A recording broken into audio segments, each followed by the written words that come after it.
Happy New Year and welcome to my top 10 favourite reads of 2025 video. This is a list where I'm going to go over the top 10 new manga, new to me manga that I read last year.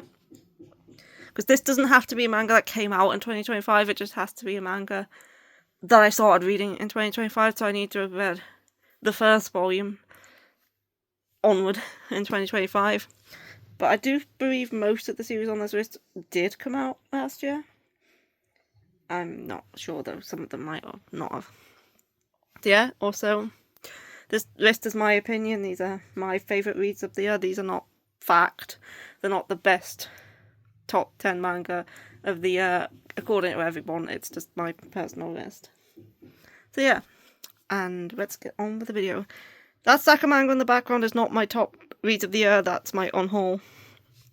I've completely run out of space on my shelves, so for the new year I've had to go through and be kind of brutal with on-hauling some stuff, because I keep stuff that I really don't need to and I should really get rid of because I need the space for other stuff that I actually want to read. So yeah, all that is going.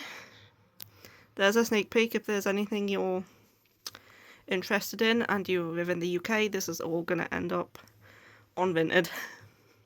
So yeah, now into the actual contents of the video, which is my top 10 of the year. Manga I am definitely keeping. So first up, my number 10. I also have some honourable mentions, but I'll go over those before the first entry. So at number 10 on my list of manga I started reading last year is Victoria of Many Faces. None of the manga in this list I have actually finished, other than one of them. They're all ongoing. And some of them I'm not even up to date with. But yeah. This one I've read 2 volumes of. I think that's all that's out. There might be a third. But yeah, I really like this one. It's like an action shoujo fantasy sort of setting series. It's about a spy whose name was she's had several names, but her current name is Victoria, which she changed to Victoria. She left her organisation after faking her death and changed her name to Victoria, and then moved to this kingdom where she's trying to railroad, so she's not found by the organisation. And while there, she ends up adopting a 6-year-old girl called Nona, and they she's training her in the ways of self-defense and stuff, and she's working for this guy who's she owns I think an antique shop. And then the captain of the guard, I don't think he's on the cover of this first volume. I think he's on this one. The captain of the guard, this guy, is her love interest. He's taken an interest in her and thinks she's a bit unusual because, well, obviously she's a former spy, but she can't reveal that she's a former spy, because obviously spies aren't treated very nicely. So yeah, it's a very cute manga about found family, basically, and also it has the action elements with Victoria being a former spy. And obviously, I have only read these 2 volumes. This is based off a light novel, which I have, but have not read. And I do believe her background is going to catch up with her at some point, and that spy stuff is going to come bite her in the arse, basically. But yeah, I really enjoy this one. It's cute fantasy sort of setting, but there's no magic or magical beasts or anything like that. It's just a fantasy setting, but there's nothing fantastical. It's just more historical, because there's spies and action and stuff, but yeah, there's no magic or anything like that, at least not as of these 2 volumes. So yeah, I really enjoyed this one, which is why it's at number 10 on the list. I really like the characters. Victoria's great main character. Nona's very cute. She's adorable. And then I like Jeffrey, that's his name, I remembered it. I like Jeffrey as well. So yeah, very enjoyed this one. This was actually a surprise because I didn't expect to like this one as much as I did. But yeah, very enjoyed it. Don't want to pan the camera that way or I'll spoil the honourable mentions. Next is another one that surprised me. I didn't expect to like this one as much as I did, especially since it's been out a while. This is probably one that didn't come out last year, I don't think it did. This is kind of one I skipped over when it originally came out because I wasn't that bothered about the premise, but since the anime was announced, I wanted to give it a go, and I was pleasantly surprised at how much I enjoyed it, and that is Tomonkan's B-side. Again, I think there's like 8 volumes of this out, but I've only read 2. And I don't know where the second one is. It'll be on the shelf somewhere. But yeah, I really enjoyed this a lot more than I thought I did, because I'm not usually into like idols and stuff, but this is more about, obviously, the characters' flip sides than the actual doing the idol stuff. So we followed this fangirl called Utage, and she's a big fan of this idol group called Face, and the reader of Face is this guy called Tamon. Not actually sure how to pronounce it. I think it's Tamon. And he's like super flirty, super outgoing, and she's obsessed with him. She buys all his merch, she goes to all his concerts, and she is a cleaning lady. Well, she's a high school student, but she has a job as a cleaning lady. And the person who usually cleans this apartment is on maternity leave, so she has to take her place. And that apartment ends up belonging to Tamon, however you say it.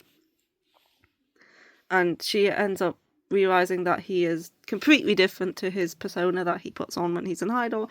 He's actually very gloomy, he's self-deprecating, he's introverted. Yeah, he's basically the complete opposite of the way he is as an idol. And yeah, she becomes his queener, and it's kind of a comedy with some romance. The romance might become more prominent later on, but there's not a lot in the first couple of volumes. It mainly focuses on Timon and his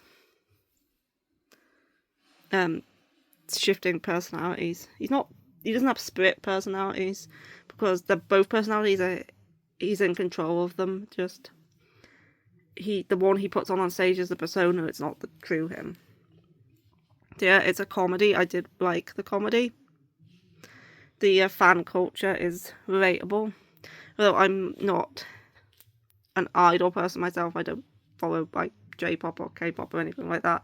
I am big fans of like other stuff, so it's relatable in that aspect. Like, one of my biggest obsessions right now is Love in Deep Space, and I have a shrine to Cyrus, so she has like a shrine to Timon, so it's kind of relatable and stuff like that.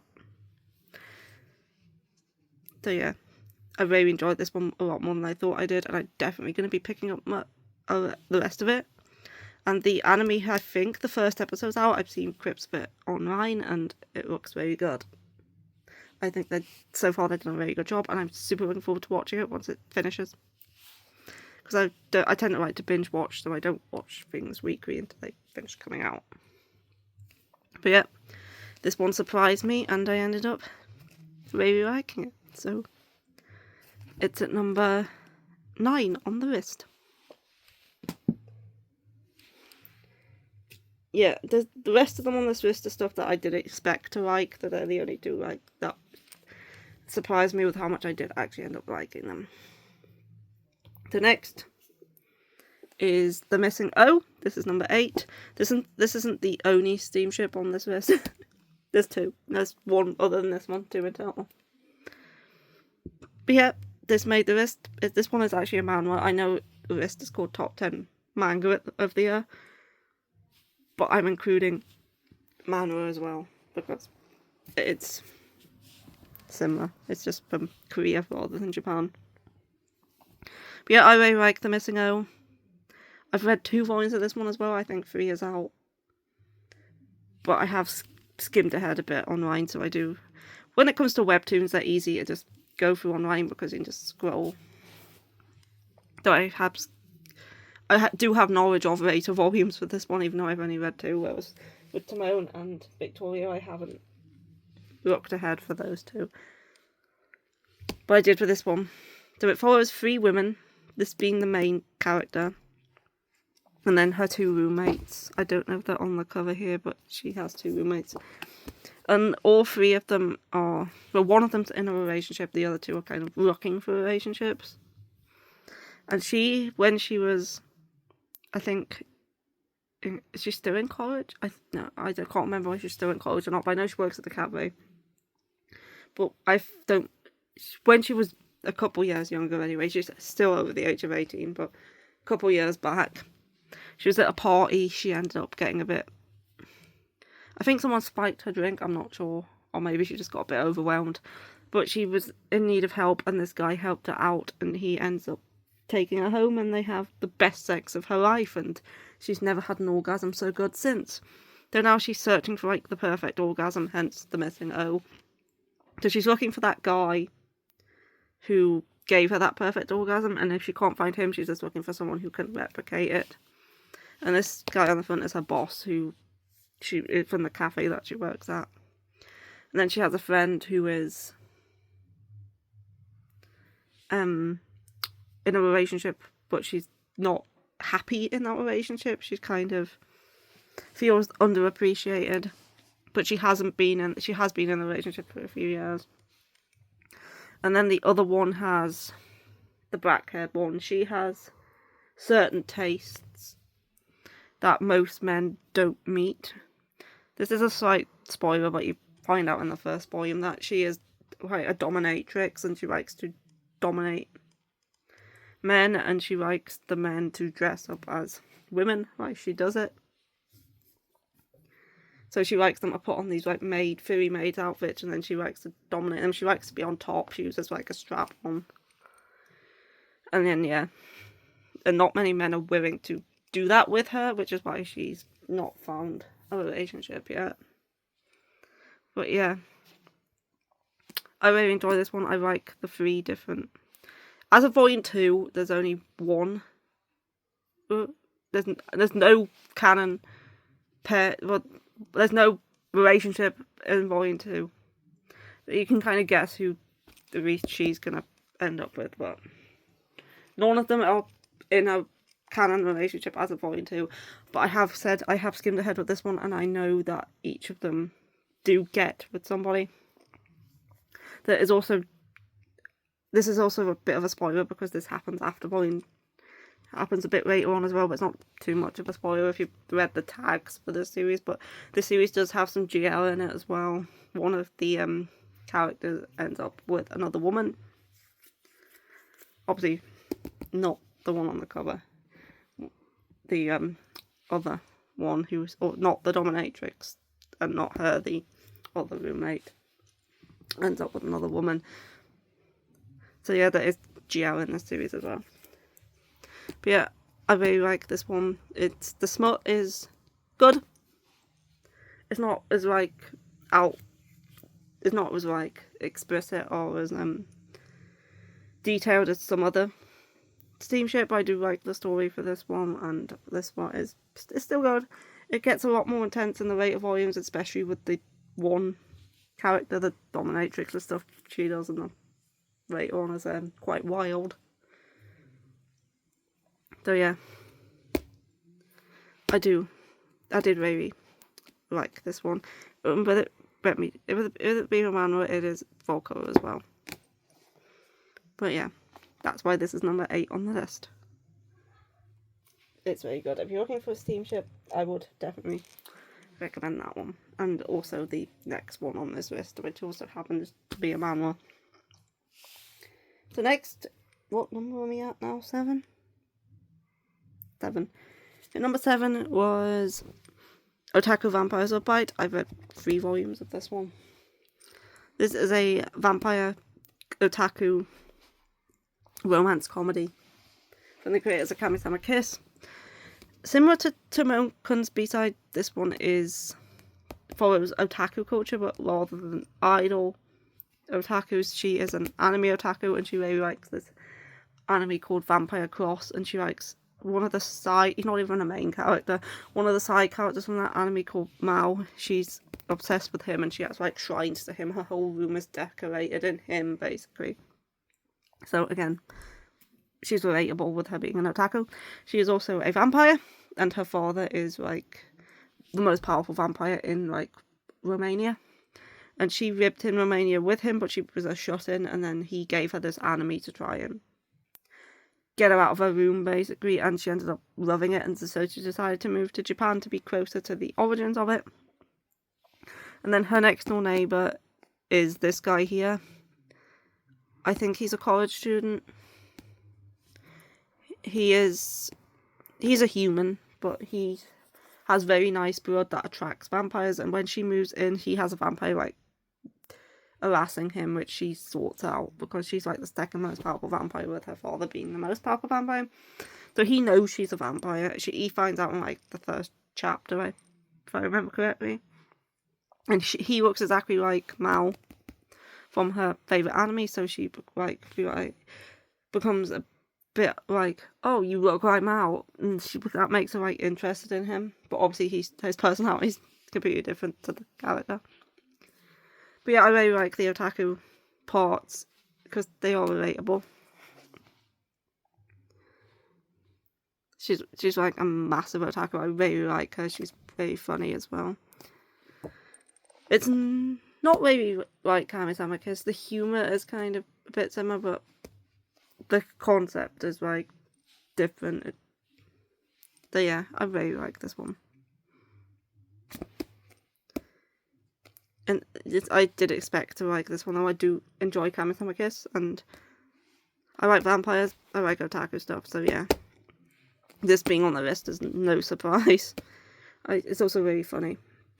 I also like her guardian. Well, he's kind of a guardian, not that she's a kid, she's like 19. Well, she's hundreds of years old, but she's 19, like, physically.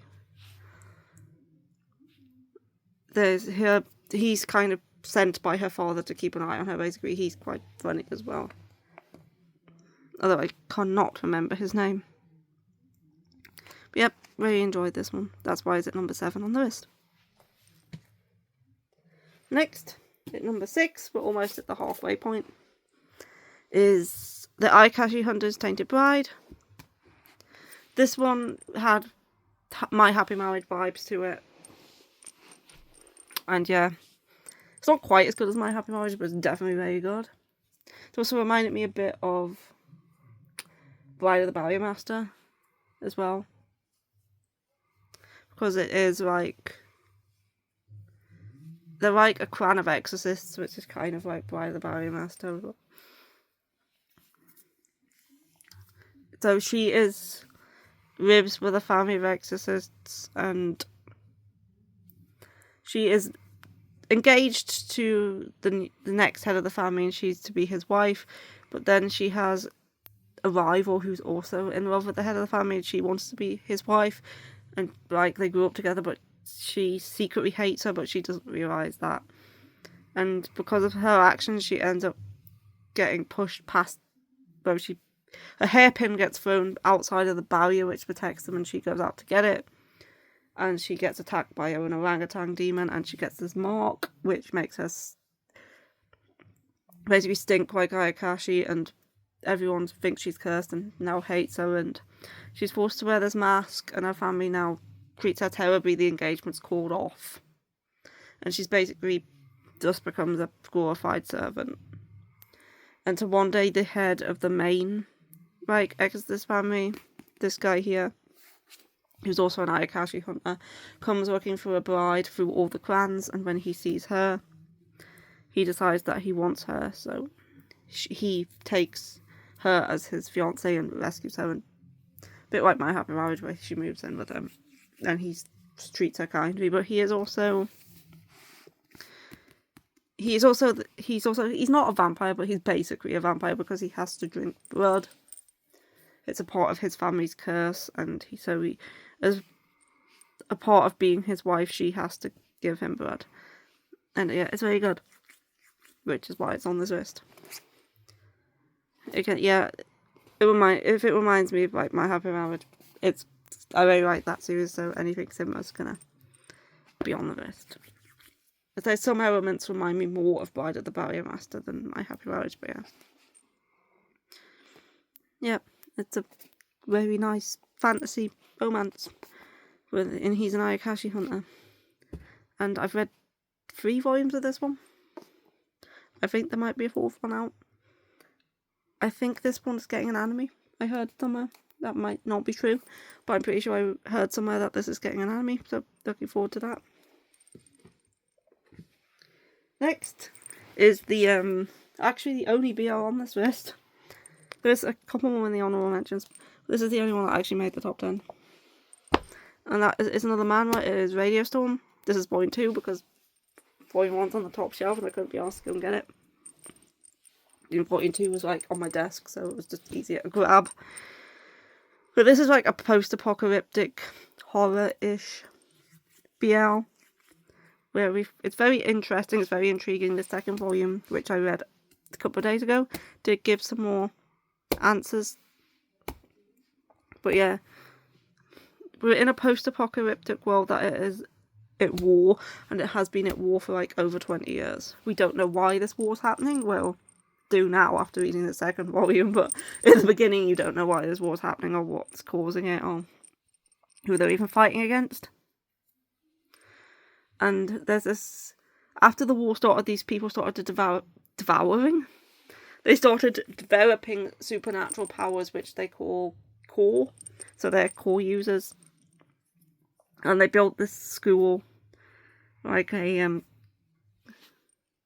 they call it an academy, where they bring in kids from ages like 6 to like 19 who have powers. And this, they brought to the school so they can live like a life away from the war where they're safe, because they have powers. They could be called to the front lines at any time and they want to like give them a bit of a cushy life before that happens. But in our main character's called Sak, and in his time at this academy, he's been there since he was, I think, a year. I think he's 18, so I think he's been there since he was like... No, I think he's 17, so I think he's been there since he was 16. And in the time he's been there, no one's been called away, so he's a bit suspicious as whether that's actually the truth and these people are really going to war, because there's something going on at this academy that's definitely a bit fishy. Anyway, there's a virus breaks out, and the people who get infected kind of go mad, they become violent, they start attacking everything.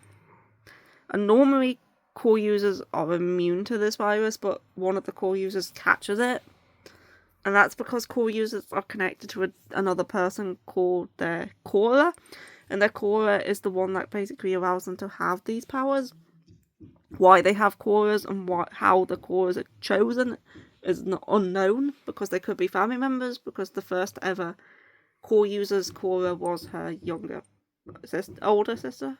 Younger or older sister, so that sister anyway. And so if the Cora, who is a normal person without any powers, gets infected, it also affects the core user. And his powers are considered useless. He just smells like plants.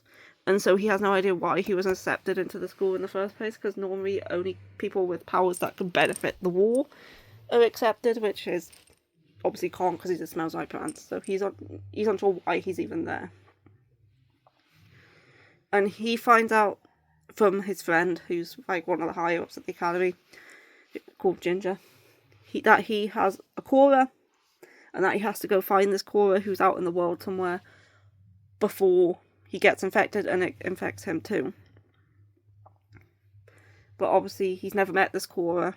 He doesn't know who he is, but core users are drawn to their Cora. They feel an unconditional love towards them as soon as they meet them. But the Coras don't feel the same way towards the core users, and it's not sure whether he'll believe him or will want to go with him.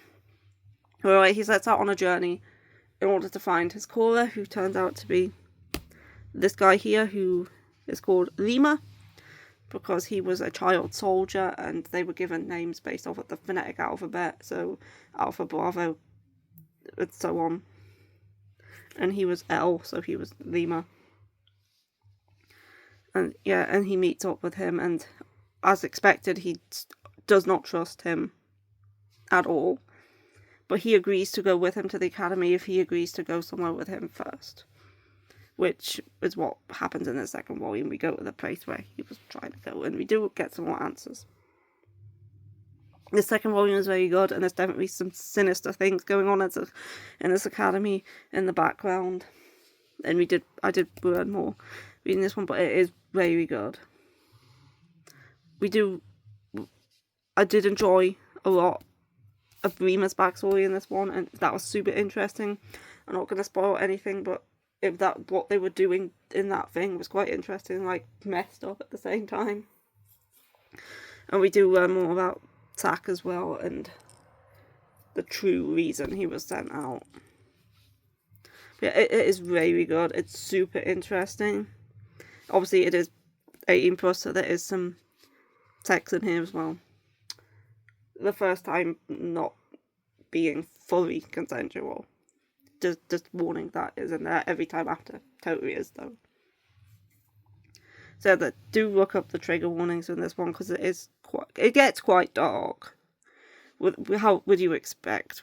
It's a series that focuses on like war and disease and stuff like that, so you'd expect it to get quite dark. But yeah, it's great. It's fantastic. I absolutely love it. I also enjoy how it is a black and white series, but there is splashes of colour throughout the series. Make sure I don't come across something I shouldn't, like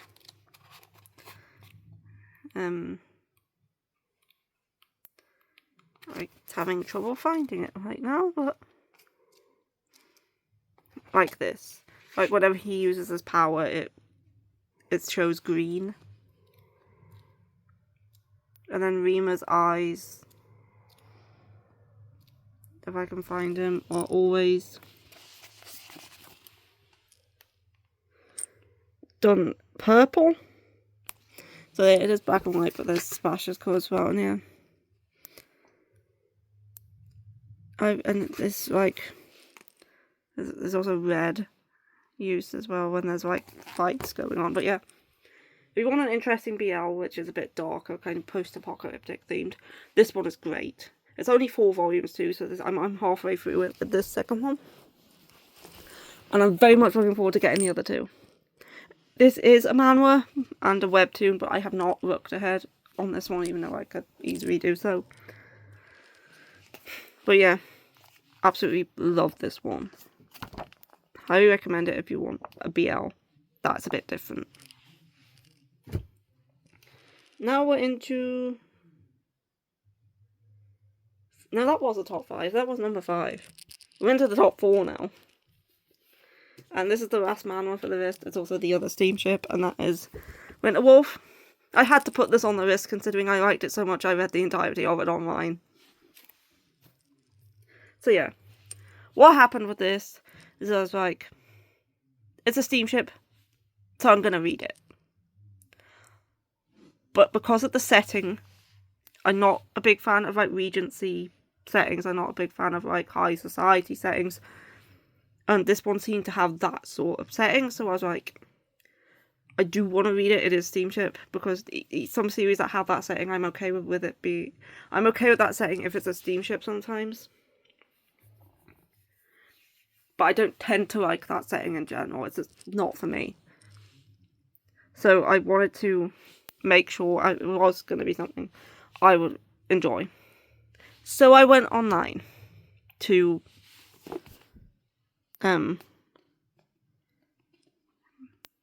Manta, whatever website this was originally published on digitally. Oops, don't want to show that.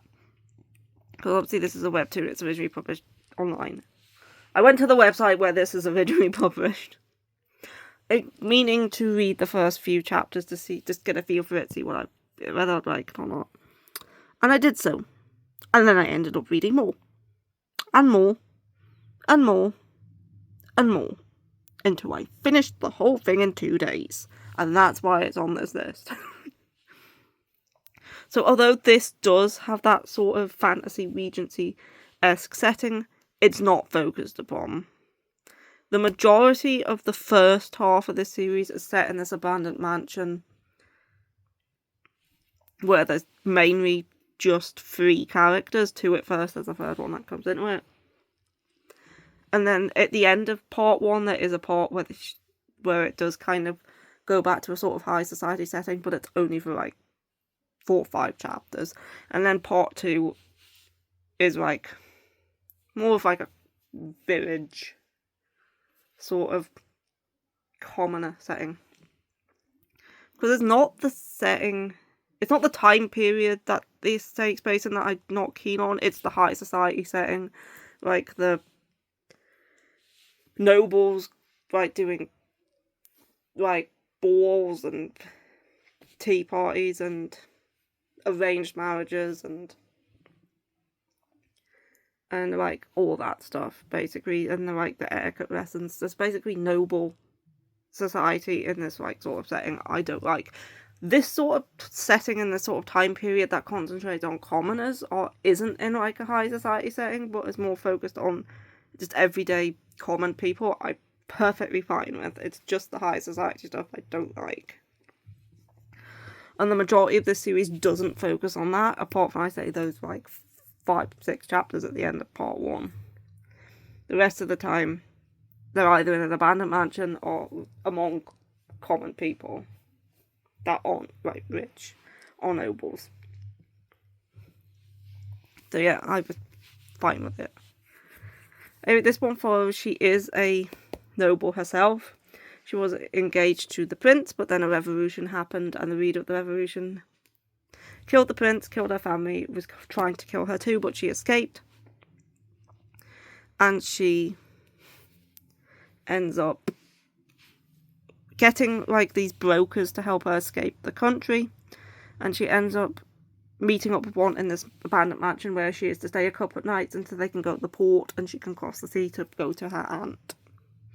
But the port's frozen over, so they end up having to stay in this mansion a lot longer than originally planned until the winter's over. And the broker is this guy, who is Talon Cardis. And she's wary of him, rightfully so, because he is kind of a bit shifty. And they have to stay in this mansion together all winter. So yeah. There's also definitely some dark stuff going on in the mansion. She can't sleep at night due to the fact she keeps hearing a man screaming. She asks him about it, he just keeps telling her it's a ghost. But she's like, it can't be a ghost. The 3rd floor has like torture rooms and weird rooms with loads of mirrors in them. And the mansion's definitely kind of creepy. So it's got kind of those dark vibes to it as well. And there's some twists around things which I kind of expected. I saw it coming. I won't spoil what they are. But yeah, I did enjoy their relationship. I did. There's a lot of sex. It is a steamship. The version I read online was censored. They removed all the sex scenes because the website is on, I don't think, allows 18+ content. But it's completely uncensored in this, which is why I bought the physicals. Because I want to reread it without the censorship. But yeah, I liked part 1 more than part 2. Part 2 was kind of more like an epilogue, just like finishing things off, basically. But part 1 was the best part of the series. Part 1 is longer than part 2 as well. But yeah, I really liked it. The smut in this one's great. Now that I've read this first volume uncensored, great smut. You want something smutty with a good story, though a little like predictable, give this a go. I also like that she is actually kind of feisty. She's not just, for a noble lady in this sort of setting, she can stand up for herself. She can say what she thinks. She's not like complacent and just does what people tell her to. If I had to compare this to something that has like a similar kind of setting or characters, like Under the Oak Tree, for example. I did like Under the Oak Tree, but I didn't like the guy in that one. He had anger issues and I didn't like the way he got treated, the main character. And the main character was very meek because of the way she was treated. And she couldn't stand up for herself. And I didn't like the way she just let him, like, basically command her. She wouldn't stand up for herself. She wouldn't go against him. She's like, he's my husband. Everything he says goes. And I didn't like that. I'd rather she like gained confidence and like stood up for herself and told him when she didn't want to do something, and then rather than just listen to him all the time. But I like that she can actually speak up for herself and tell him off when she's unhappy with him. So yeah, I really like this one, and which is why it's on the list. Great smut. I like the story, and I did like the relationship as well, especially in the latter parts where it becomes a lot more like in the second half it becomes a lot more sweet.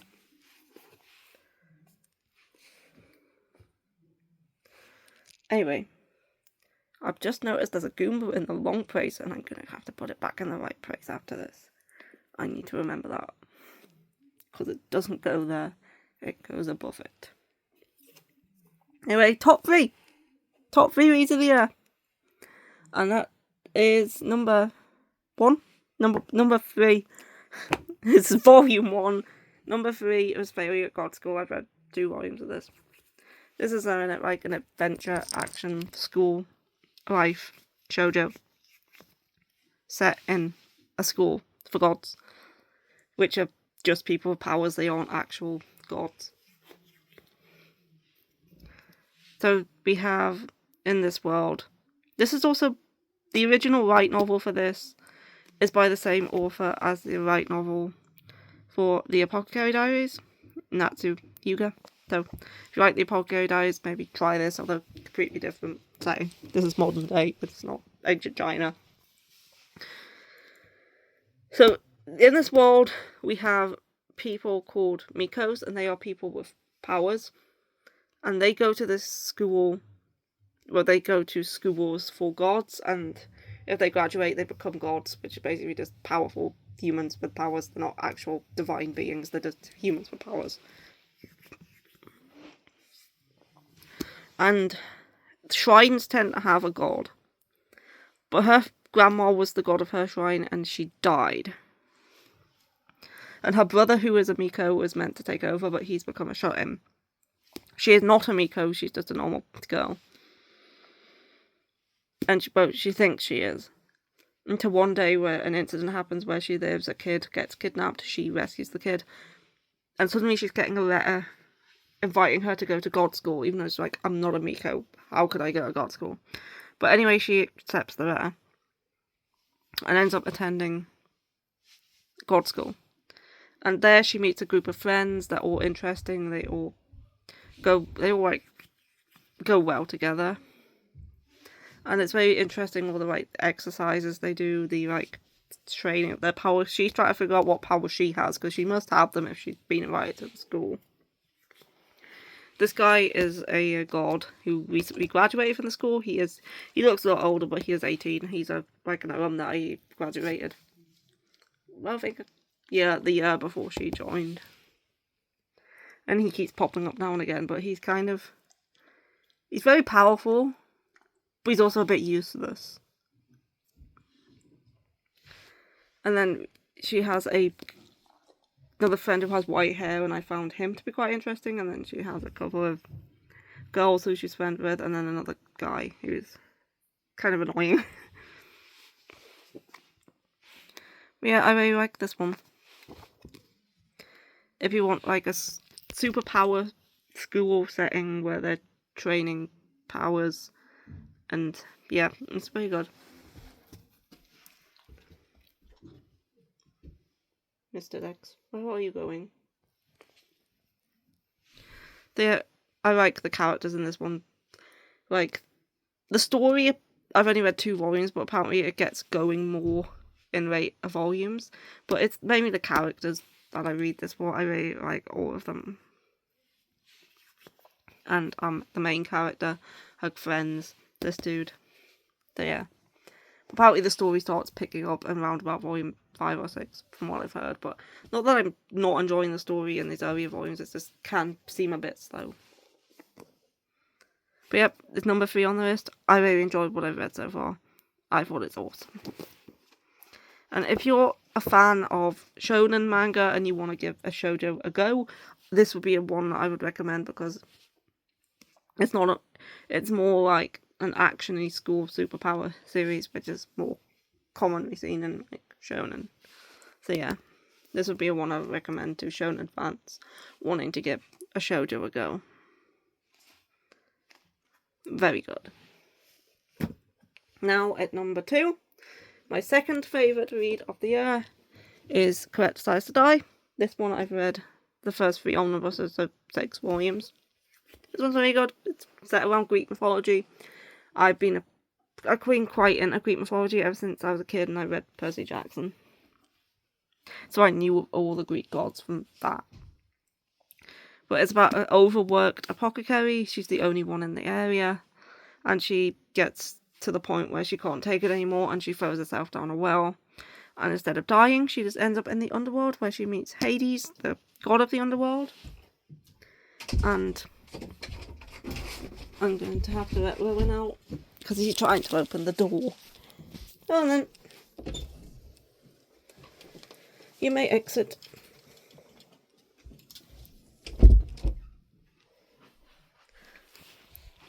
And he is suffering from a skin condition. And she treats him, and they become friends.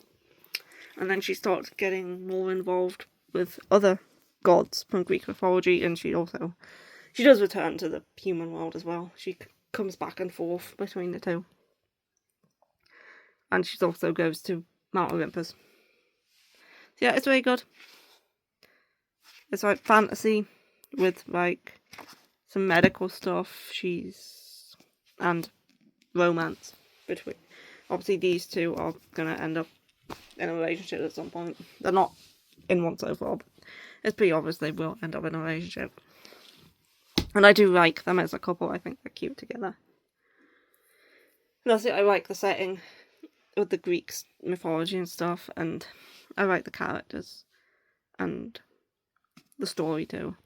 It's about taking pride in your work without letting it consume you and like overworking yourself. Because both Hades and Colette have a massive workload, and they kind of focus a lot on their work, and they tend to get a bit overworked at times. Yeah, I really like this one, which is why it's at number 2. The art is also nice. Yeah, as I said, there's also some medical stuff, not as in depth as something like Eccentric Doctor, or something that focuses on like the 14th medical chart, or whatever it's called. But there is some medical stuff, like she treats colds, she delivers a baby at one point. Obviously she treats Hades for his skin condition. And yeah, though the medical stuff isn't super in depth like in some other stuff, it's still there though. Yeah, number 2, great read. And before we get to my number 1 read of the year, I'm going to go over all the honourable mentions. So, 13th Footprint, I'm not going to talk in depth about these, I'm just going to say why they're here. This one is here because I loved it, love mystery, like this author, but I only read 1 volume, and I didn't really want to put stuff I only read 1 volume of in the top 10. Takeshi from the Bike Shop, great adult romance, super cute. And yeah, this is a very cute romance. Dogs and Punching Bags, I really liked Kaoru Ozaki's manga, and this one was good too, and it was a good drama. How to Repair a Broken Cup, this is a one-shot BL. I really liked it. It was like kind of time travel-y, but yeah, it's just a one-shot, so I didn't want to compare to longer series. I just wanted to put it as an honourable mention. Same with this next one, Wet Dream Aquarium. This one was funny. It was good. I enjoyed it, but it's a one-shot that didn't quite make the top 10. Then Shintokun's Tight Squeeze. We all know why this is here. And then Lucio Ray Has a Dream.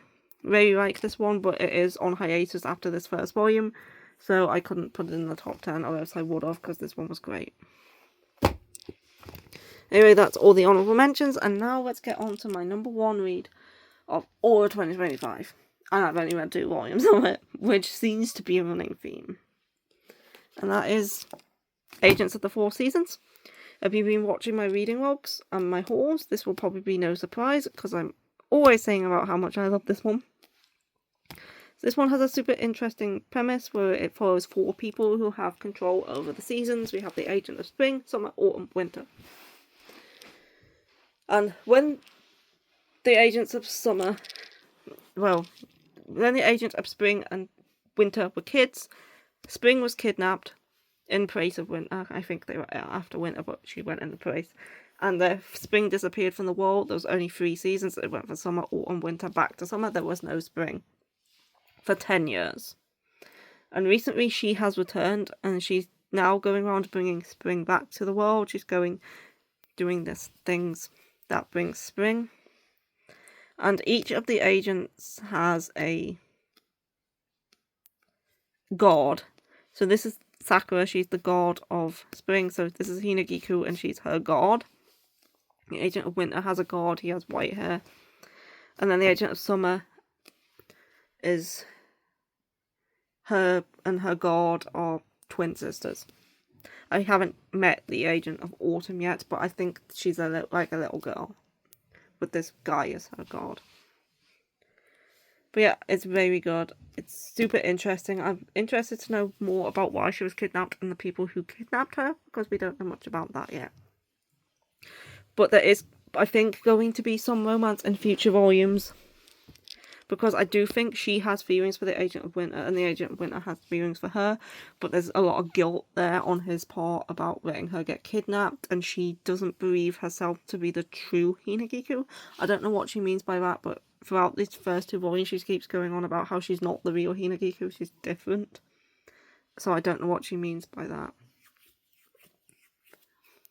And there's also some, like, strong feelings on Sakura's part towards Hinagiku. I'm not sure if they're romantic, but she is kind of very devoted to her as her god, and she seems to be jealous of the way she talks about the Agent of Winter.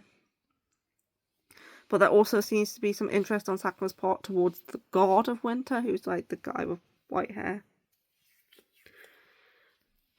So I don't know if the feelings she has for Hinagiku are romantic or not. I don't think they are, based on what I've heard about later in the series, about the pairings and stuff.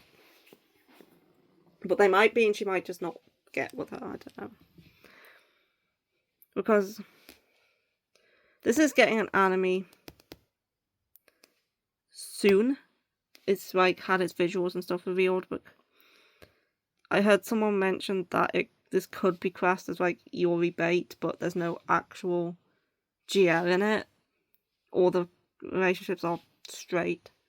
So I do not believe Sakura and Hinagiku are a thing. But she might still be in love with her and just not end up with her, but she is very obviously devoted to her. But yeah, it's a fantastic manga. Just, if you go into this one expecting like GL from like the trailer or the first volume, you'll be disappointed, because that's not what it is. Just thought I'd warn anyone who might be disappointed if they expected it to be. But yeah, I really like it, and I'm interested in the mysteries. Volume 2 focused a lot on the Agents of Summer and their circumstances. I have heard that the series is quite tragic later on, and it gets quite sad as well, which I'm okay with. I tend to write tragic sad series. This is another one that's based off a light novel. I'm pretty sure there was another one here that was based off a light novel that I just didn't mention was based off a light novel, but I could be wrong. Oh yeah, it was Fairy of God School, which I did mention was based off a light novel. I have the first volume of the light novel, but I haven't read it. But this series is separated into parts. Like, this is Dance of Spring, which covers, I think, the first 2 light novels, which focus on the Agent of Spring. And then there's another one that focuses on summer, one on autumn, and one on winter, I think. But yeah, this first part, The Dance of Spring, is Hinagiku's story about... I'm very intrigued to find out what happened to her, because this series is great, and the anime looks to be great too. The animation looks great. It also... Look at the art on the cover. It's just stunning. And the art inside is just stunning as well.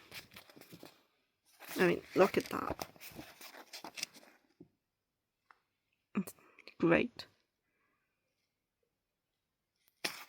If you're interested, everyone should check out Volume 1 of this. It's very interesting. It's different from a lot of stuff I've read.